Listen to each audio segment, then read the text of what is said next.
ವಾಲ್ಮೀಕಿ ನಾಯಕ ಜನಾಂಗದ ಹೋರಾಟದಲ್ಲಿ ಇಷ್ಟು ಸಂಖ್ಯೆಯಲ್ಲಿ ಯುವಕರನ್ನ ಮೊದಲನೇ ಸಲ ನೋಡ್ತಾ ಇದ್ದೀನಿ. ಈಗ ಬೆಂಕಿ ಹತ್ಕೊಂಡಿದೆ.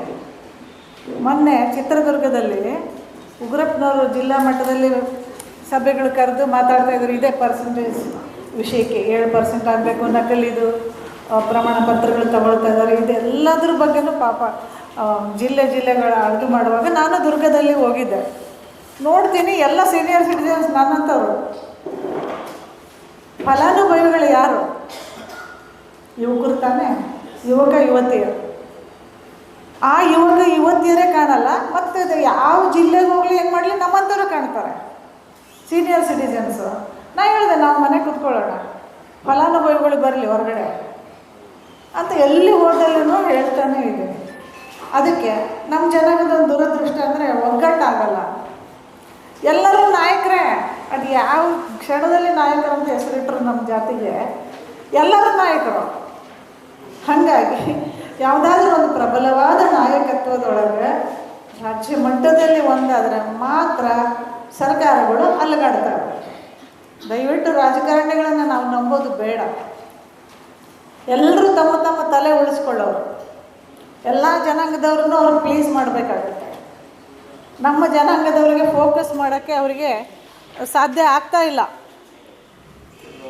ಅವ್ರ ಮನೆಗಳ ಮುಂದೆ ಹೋಗಿ ನಾವು ಧರಣಿ ಕೂತರು ಇದೆಲ್ಲ ಆಗೋ ಕೆಲಸ ಅಲ್ಲ.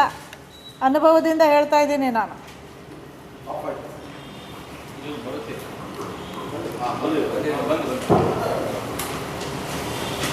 ಅವ್ರವ್ರ ಮನೆಗಳ ಮುಂದೆ ಹೋಗಿ ಧರಣಿ ಕೂತರು ಆಗಲಾರದ ಕೆಲಸ. ಅದಕ್ಕೆ ಯುವ ಶಕ್ತಿ ಒಂದು ಕಡೆ ಬರಬೇಕು. ಎಲ್ಲ ಈಗ ನೋಡಿ, ನೇಪಾಳದಲ್ಲಿ ಏನಾಯಿತು, ಜನ್-ಜಿ ಸರ್ಕಾರ ಬಂತು. ಆ ಶಕ್ತಿ ನಮ್ಮ ಯುವಕರಿಗಿದೆ. ಯಾಕೆ ಅದು ಮೂಲೆ ಗುಂಪಾಗಿದೆ ಅಂತಂದರೆ ಸೋಷಿಯಲ್ ಮೀಡಿಯಾದಲ್ಲಿ ಕಳೆದೋಗಿದ್ದಾರೆ.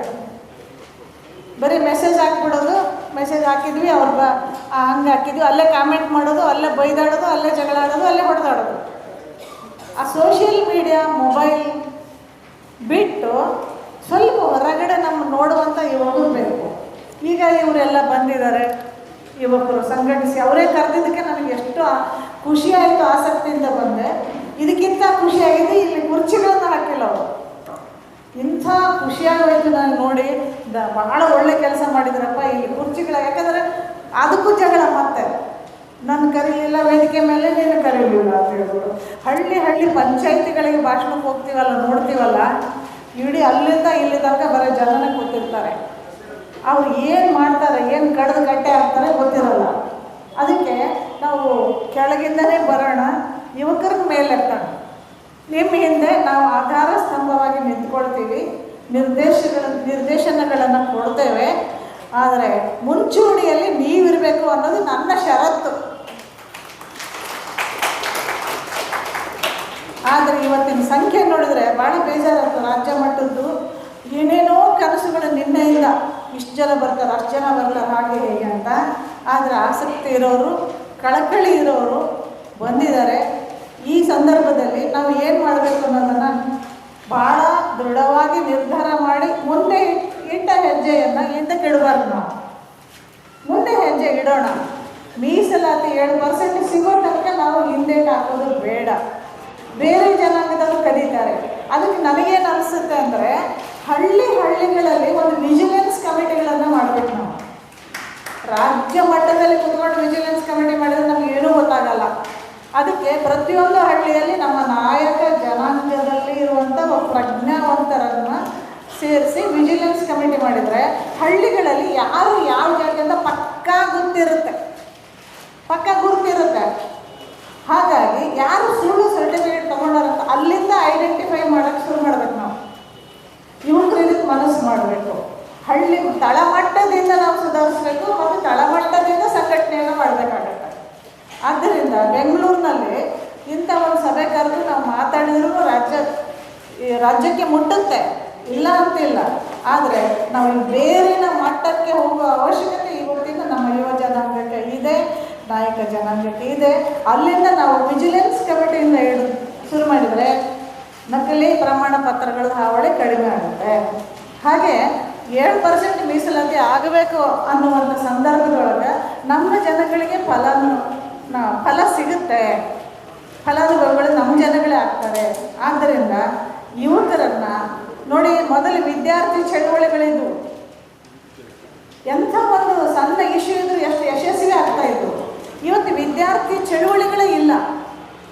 ಆ ಚಳುವಳಿಯನ್ನು ನಮ್ಮ ನಾಯಕ ಜನಾಂಗದವರು ಶುರು ಮಾಡಲಿ. ನಾವು ಸಮಾಜಕ್ಕೋಸ್ಕರ ನಾವು ಮಾಡ್ತಾ ಇದ್ದೀವಿ, ನಮ್ಮ ವೈಯಕ್ತಿಕವಾಗಿ ಏನೂ ಮಾಡ್ತಾ ಇಲ್ಲ ತಾನೇ. ಹಾಗಾಗಿ ಒಂದು ಮನೆಗೆ ಒಬ್ಬ ಯುವತಿ ಬಂದರೆ, ಯುವಕರು ಅಂತ ಇಲ್ಲ, ಸಾರಿ, ಯುವತಿಯರೂ ಬರಬೇಕು. ಹೆಣ್ಣುಮಕ್ಕಳನ್ನು ಹೆಚ್ಚಿನ ಸಂಖ್ಯೆಯಲ್ಲಿ ಇದರಲ್ಲಿ ಭಾಗವಹಿಸಬೇಕು. ಹಾಗಾಗಿ ಯುವ ಜನಾಂಗಕ್ಕೆ ನಾನು ಒಂದು ಚಾಲೆಂಜ್ ಕೊಡ್ತೀನಿ.